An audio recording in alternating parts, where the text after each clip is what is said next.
पसीने की कमाई। एक ब्राह्मण और राजा की कहानी। कुछ दिनों बाद तुलसी घर में 4 पौधे उगे। चारों पौधे बहुत सुंदर थे। ये देख ब्राह्मणी रोज उनमें पानी डाल देती।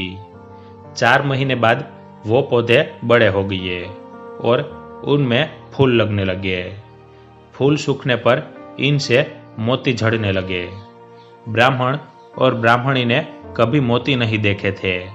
वो समझे कि कोई बीज है। हर रोज कई फूल झड़ते और बहुत मोती पूरे तुलसी घर में बिखर जाते। ब्राह्मणी उन मोतियों को समेट कर घर के एक कोने में डाल देती। इस तरह वहां मोतियों का ढेर लग गया। एक दिन एक सब्जी वाली आई। ब्राह्मणी को सब्जी लेनी थी, पर उसके पास पैसे नहीं थे। उसने सब्जी वाली से कहा, क्या तुम इन चमकदार बीजों के बदले सब्जी दे सकती हो? सब्जी वाली ने देखा तो वो पहचान गई कि ये तो मोती है। उसने खुशी खुशी ब्राह्मणी को उन मोतियों के बदले उसकी मनपसंद सब्जी दे दी। अब से हर रोज ऐसा होने लगा। ब्राह्मणी और सब्जी वाली दोनों खुश थे। सब्जी वाली ये सोचकर खुश थी कि मुझे 1 पैसे की तरकारी के बदले हजारों का माल मिलता है, और ब्राह्मणी ये सोचकर खुश थी कि इस बीजों के बदले सब्जी मिल जाती है। इस प्रकार कई महीने बीत गए। उधर राजमहल में कई राजहंस थे जो मोती चुगते थे। राजा का यह नियम था, जब राजहंस मोती चुग लेते थे उसके बाद ही राजा और उसका परिवार भोजन करता था। एक समय बाद राजा का सारा धन उन मोतियों और दान देने में खर्च हो गया। अब राजा को मोती खरीदने के पैसे तक नहीं बचे। ये खबर पूरे नगर में फैल गई। ब्राह्मण और ब्राह्मणी को जब ये पता चला तो उन्होंने यही विचार किया कि राजा बहुत दानी और नेकदिल है।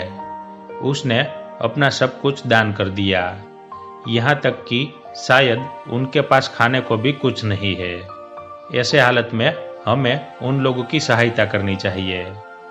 ब्राह्मण ने ब्राह्मणी से कहा, अगर तू कहे तो इसमें से कुछ बीज राजा को दे दूं। तू कहती है इससे सब्जी और खाने की चीजें मिल जाती है। ब्राह्मणी ने कहा, हाँ, मैं रोज इसके बदले सब्जी लिया करती हूँ। ऐसा कहकर ब्राह्मणी एक टोकरी बीज भर लाई। ब्राह्मण राजा के पास पहुंचा और उसे वो मोती दिए और राजा को सारी बात बताई। राजा उन मोतियों को देखकर चौंक गया। उसने मोती राजहंस को दिए। राजहंस उन्हें चुगने लगे।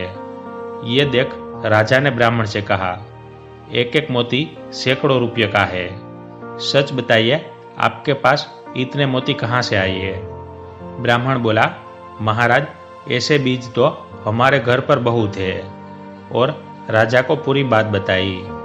राजा अपने मंत्रियों के साथ ब्राह्मण के घर पहुंचे और उन चारों पेड़ों को देखा।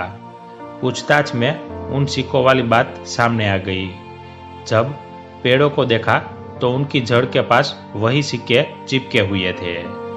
आज ब्राह्मण ब्राह्मणी को मालूम हुआ कि उनके पास लाखों करोड़ों की दौलत है, जिसे वो साधारण बीज समझते थे। ब्राह्मण ने सोचा कि मेरे लिए यह धन किस काम का। ऐसा सोच ब्राह्मण ने सारे मोती राजा को दान में दे दिए। राजा की आंखें भी खुल गई। मेहनत के धन की कीमत उन्हें मालूम पड़ गई।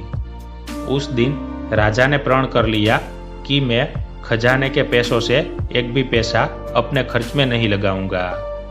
अपना खर्चा मेहनत करके चलाऊंगा। खजाने और ब्राह्मण के दान से राजा ने जनता के हित में कई धर्म कर्म के काम शुरू कर दिए।